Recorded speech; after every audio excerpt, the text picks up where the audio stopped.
püsti. Minu armas Liisi, kus sa oled?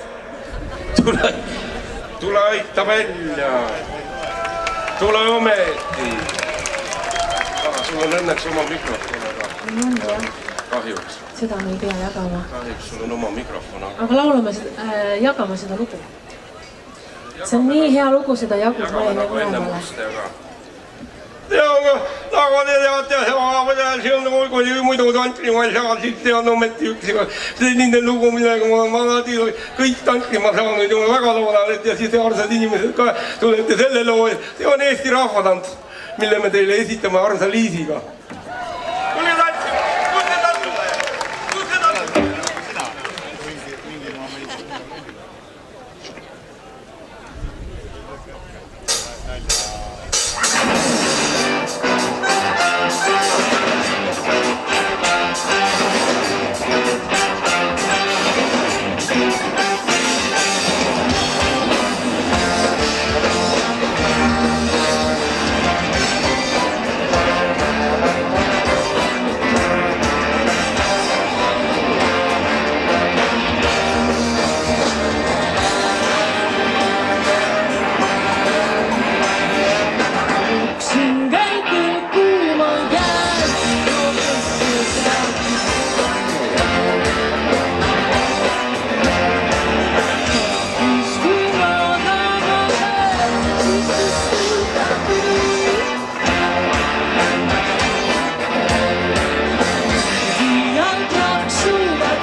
ja